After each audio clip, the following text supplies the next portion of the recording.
Ayan, what's up dribblers at mga shooters, kamusta? Kamusta po kayo? Barangay Ginebra versus Talk and Text Game 7 ang may pinakamataas na TV rating sa PBA season. Coach L.A. Tenorio hindi pa alam ang kanyang feeling sa kanyang unang Manila Clasico. Ano nga ba mga sinabi dyan ni Coach L.A. Tenorio? Pag-usapan talakayin po natin yan sa video ito matapos po ako maglambing sa inyo ng isang like, share, comment down below and don't forget to subscribe and hit that notification bell button para lagi po tayong updated sa ating pong mga video. At lahat po ng ating shoutout ay nasa dulong bahagi lang po ng bidyong ito. Ang Barangay Ginebra San Miguel ay hindi nanalo ng PBA title sa nakaraan nga pong 49 season.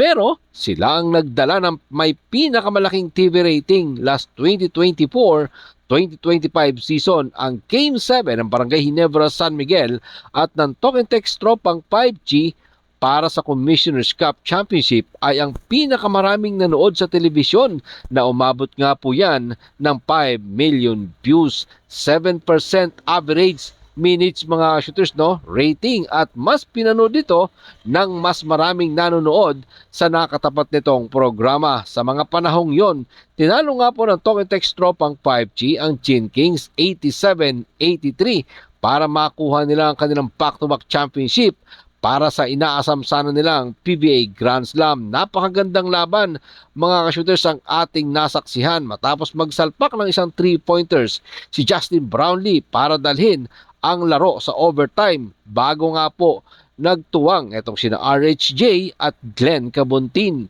para lumamang ng maaga sa extra period. Ito nga pong Talk and Text Tropang 5G. Sinabi nga po ng TV5 President na si Guido Caballero na ang common denominator ay ang Barangay Ginebra San Miguel sa nasabing rating. Narito pong sinabi ni TV5 President Guido Caballero sa ulat ni Chair Ramos sa Spin.ph. Ito yung may pinakamataas na rating per conference para sa season 49 ay siyempre yung common denominator talaga dito was yung Ginebra. Sa bawat conference ay nagsimula itong masubaybayan. Yan nga po mga sinabi ni Guido Caballero at ang mga PBA games ay napanood nga po sa RPTV, TV5, PBA RAS at Pilipinas Live. Ito't pag-usapan po natin ang mga sinabi ni Coach L.A. Tenorio dahil mixed emotion nga po siya kapag siya na nga daw po ay humarap sa kanyang dating kupunan na Barangay Ginebra San Miguel dito nga po sa PBA ang Manila Clasico. Dahil si Coach L.A. Tenorio ang bagong head coach ngayon ng Magnolia Chicken Templados matapos nga po niyang palitan si Coach Chito Pictoleros. Ang sabi ni Coach L.A. Tenorio, ito na ang kanilang pagkakataon para matuto dito sa Barangay Ginebra San Miguel pag nakalaban nila sa isang Manila Clasico. Narito po mga sinabi ni Coach L.A. Tenorio sa ulat ni Ruben Terrado ng Spin.ph. Gusto ko habang Manila Clasico, gusto ko mapil nila, maramdaman nila na yes, kailangan naming manalo. Gusto naming matuto at gumaling. Pagkatapos ng larong iyon, manalo man kami o matalo, kailangan makakuha kami ng isang bagay mula sa mga laro na aming ilalaro. Yon ang plano ko sa team. Yan nga po mga sinabi ni Coach L.A. Tenorio na ang kanyang advantage laban sa Barangay Ginebra San Miguel baka nga daw po mag-iba kasi alam niya ang ginagawa nila. Narito pong muli si Coach L.A. Tenorio. Sa ulat pa din po yan ni Ruben Terrado ng Spin.ph. Yun yung plano dahil may advantage na alam ko ang ginagawa nila. But I'm sure mag-iiba yan dahil alam nila na alam ko yung ginagawa. But we will see what happen.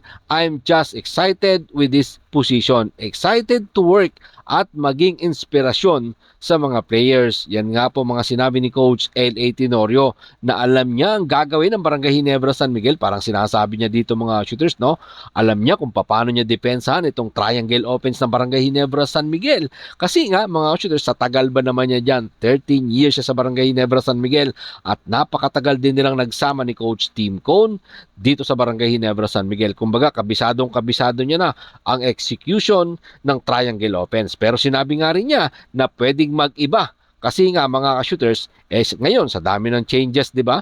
Ng coaches at etc. Sinabi din nga po ni coach na L.A. Tenorio na naging successful ang kanya nga pong karir under coach Tim Cone. Narito pong muli ang huling bahagi ng mga sinabit pahayag ni coach L.A. Tenorio sa ulat pa din po yan ni Reventerado ng Spin.ph.